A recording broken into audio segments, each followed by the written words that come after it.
Subscribe to Faye Bay. Alright, so you're going to start with your piece of hair and you're going to braid it from one side and then braid the other side. So you're just going to take one piece of hair and just make it one braid by itself. And then when you're done with that, you're going to braid it all the way to the end and then tie it in a knot. I tie my knots twice because it be feeling like it's not secure for real. But what you guys can do to secure the ends of the braid is you can use a flat iron. I put mine on 400 degrees just to melt the hair, and then I cut it to make it uniform. But this is the blue hair that I'm using. It's better to have two colors of hair. The reason that I'm changing my outfit is because I recorded this on two separate occasions. But basically, this is me using the flat iron to melt the hair to make the ends sealed. And right now I'm going to start on the butterfly. So basically what you're going to do is form like a teardrop type of shape. And basically with any shape that you create, it's just about breaking the shape down into smaller shapes, if that makes sense. So now I'm creating like a figure 8 kind of shape, and it's better if you plan where you're going to put the braid at before you glue it.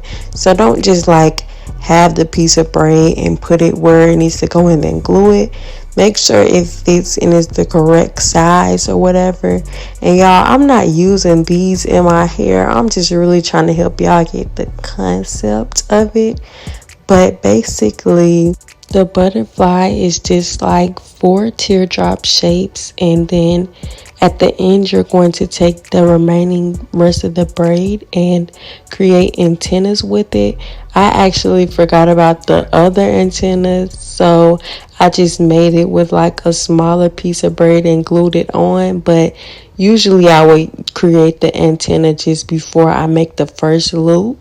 And as you can see, before you add the antenna, you can turn the butterfly any way that you want it to go, whichever way looks right with the size of the teardrop shapes.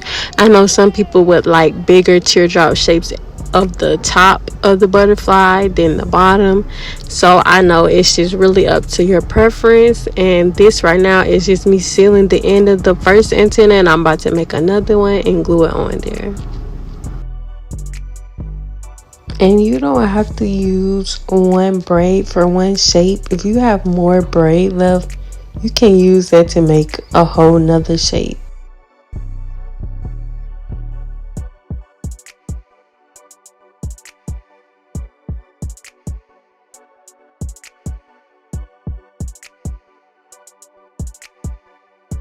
This is the base of the shape complete, and the last step in creating the shapes is you're going to take the opposite color braid and wrap it around the shape just to give it some contrast and make it look better, if that makes sense. You can also use the outside braid to help fix the shape if it's a little like deformed, but yeah. That's really the whole process for creating the butterfly. The other shapes are really similar, so I hope you guys get it. And I had my flat iron on 400 degrees, by the way, so I could melt the hair. I feel like that's an important detail you guys need to know. And I'm just using nail glue and braiding hair. Like, it's that simple, and you can do it. This is the final look of the butterfly. You could flip it around if you want to, play with it however you want to do it. But yeah, that's the final look of the butterfly. And now I'm about to show you how to make the star. So basically, you take your hair and you fold it up. I want to say like it's about 11 times that it's folded. And make sure all the pieces before you fold it are the same length. So it's kind of like a little zigzag. You know how a zigzag has each length of it the same length. So basically, you're just gonna fold it up. You could even say it's a W, or a whole bunch of letter ends. But basically, you just create the zigzag with the braiding hair and glue it and pinch it together so it's a tight angle.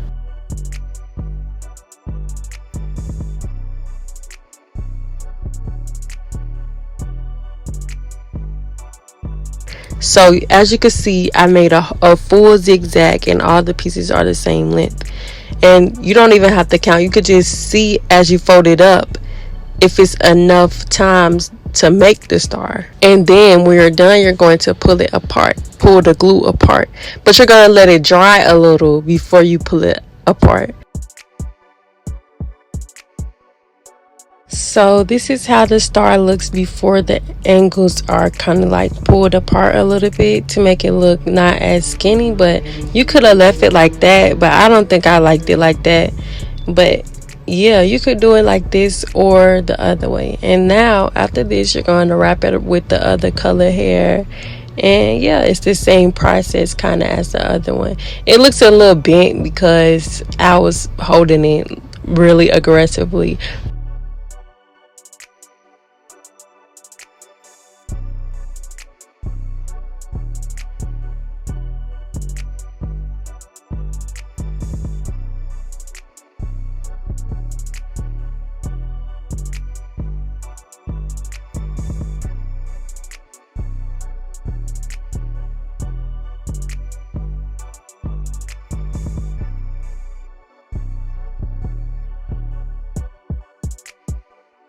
I didn't finish wrapping this one, but it's pretty much done, and this is really like the final product of the star. It is kind of big, and yeah, but I like it. So that was pretty much how you do the star. Now I'm going to show you how I made the flower, and basically I did make more of the teardrop shapes, but I kind of folded it so the braid could be continuous, and then I ended up making like a figure 8 shape, and then I wanted my flower to have 5 petals, not 6, so that's why I ended up doing it like that. And you're just going to continue to make like 5 more, well, not 5 more, you're going to make 5 in total teardrop shapes. And then like after I finish making the 5 teardrop shapes, you could see that it's kind of like not giving yet, so I had glued like the sides of the petals to each other, and you're going to see that. I'm going to let you know when I do that. Now that I'm actually looking back at this video, you could go even further with this shape and make like smaller flower versions to go like on the inside of it. I might make a tutorial for that, or just show you my idea in general in a reel if y'all want that. So let me know if you want to see what I'm talking about. But I'm pretty sure the girls who get it, you know what I'm saying? Like, just make the flowers so that it'll like have smaller flower pieces inside. It won't just be a bigger and general flower. But yeah, as you can see, I'm gluing the sides of the flower petals to each other so it can be a more cohesive flower instead of just looking like some teardrop shapes is what it's made of. But yeah, y'all, this is the final product, and you're just going to seal the ends, and you see how it's been. Like, you could easily put smaller ones on the inside, y'all. I hope you see my vision. Like, let me know if you guys want to see what I'm talking about in the comments below. But thanks for watching, y'all. I'm about to show you how to make a heart.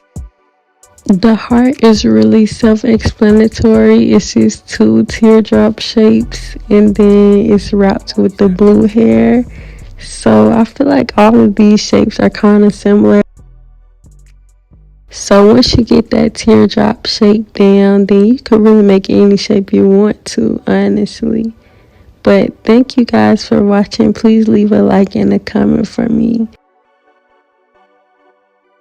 Tell me what you think of these shapes, and if you guys have any other ideas of some other ones.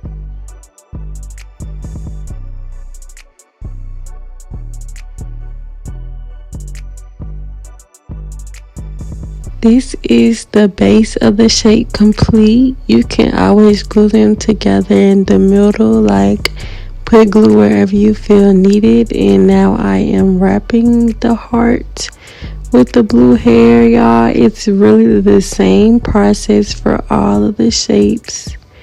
And I hope you guys were able to learn something from this video. Please give it a thumbs up if you learned something. Thank you.